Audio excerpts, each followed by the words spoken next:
After you log into Insight Maker and tell it that you want to create a new insight, this is the screen that you end up on. You then go ahead and clear this because you're going to create a new model here or insight. Well, the reason that it's called insight is that I said that we build models to simplify reality with the intent of promoting understanding. The idea is that we build a model, and what should emerge out of that model is an insight, is an understanding. So we build models, but what we really end up creating, or what we hope we create, are insights, which is why it's called Insight Maker. Once you get to this page, the first thing you should do is tell it to save the model that you're creating. And you can call it whatever you want to. In this case, I'm just going to call it junk. You can add a set of tags that are characteristic representation of whatever the model's about, and you can write a description that is a more detailed narrative of what it is that the model is about, and then you go ahead and save it. Notice that this then goes to a dimmed state. Anytime you now make a change to the model that you're developing, this will darken and then it will lighten because it will save every change immediately after you make it. Now, notice that you've saved it, but you don't know what the insight number is yet. The way that you find out what that is you go back to your home page. So if I click here, it takes me back to my insights page, and the thing that I just created is the first thing here in the upper left because it was created 32 seconds ago. So if I click on it, it will open it up, and it will then tell me what the insight number is. If I create a model that I really don't want, I can just click delete insight and get rid of it, which is why I called this junk, because I knew that I was going to get rid of it. So let me go back to this page where we start from at the beginning, and let me save this and let me call it independent, and it's an essence model, and this is the first essence model. Okay. Sometimes it's easier when you can spell. So don't have reservations. I'm going to go through the building all three of the essence models step by step by step and show you the aspects of the environment that you need to use. So don't be overwhelmed by it. To create a model, you use a number of primitives. For simulation models, you use stocks, variables, and converters. You then connect them together with flows and links. So what I first want is a stock. Now notice that this darkened and then it saved it so that I made a change to the model, and so you can, once you create the stock, you can select it, you can move it around, you can resize it, you can rotate it as you wish. And once you create it,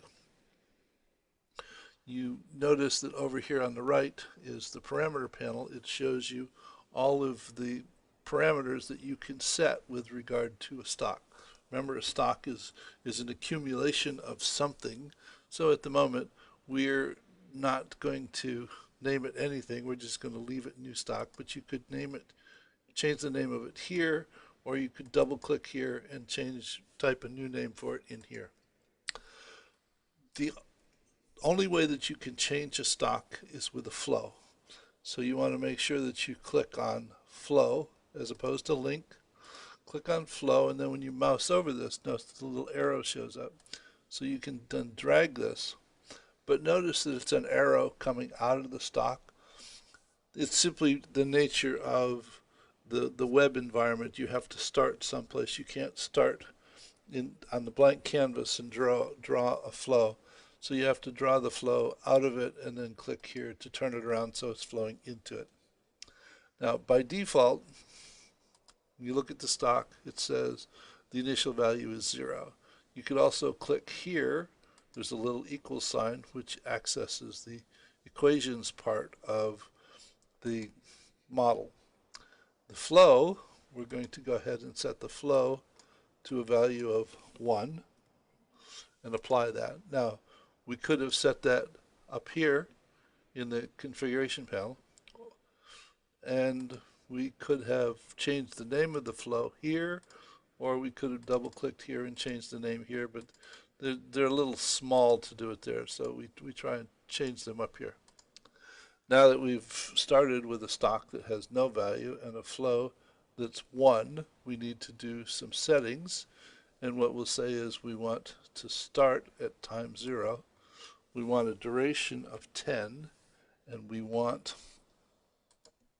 the units in minutes and the step as 1, and don't worry about the other 2 at the moment. So we set the start, the length, minutes, and a time step of 1. We apply this, and we have now finished the model so that it will actually run.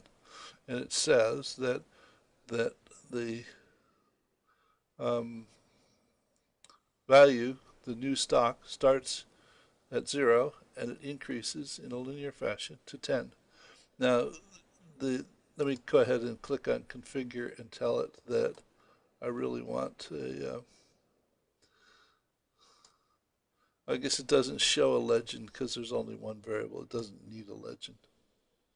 Okay, so that's the minimal amount you need to do to create the essence property 1, and that it's just create a stock, create a flow. Now the other way that you can create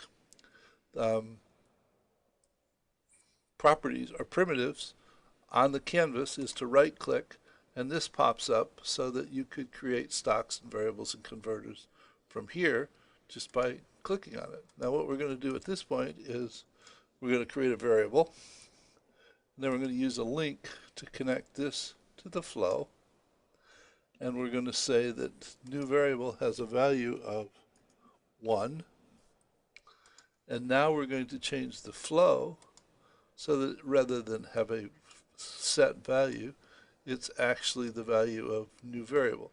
Notice that all the variable names that you use in formulas are in brackets so that it's easy for Insight Maker to figure out which are variables and which are parts of the formula. So this new variable, I could have changed the name here. I could have changed the name here.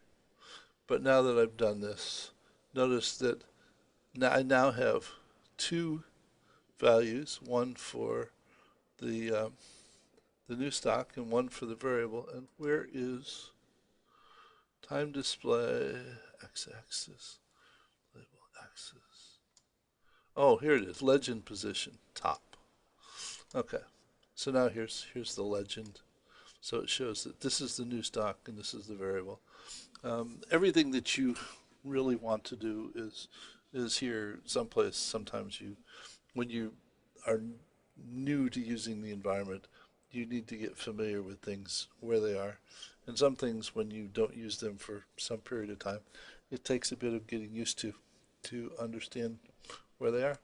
So the alternative to this is that I could have said, okay, the initial value of the stock is 10, and I can go ahead and reverse this, and now the variable is still 1, but the flow is now out of the stock, beginning at 10 and the flow of 1, and when I simulate it, it now starts at 10 and goes to 0 over 10 time periods. So that's, in essence, that's what it takes to create the stock independent growth or decline model.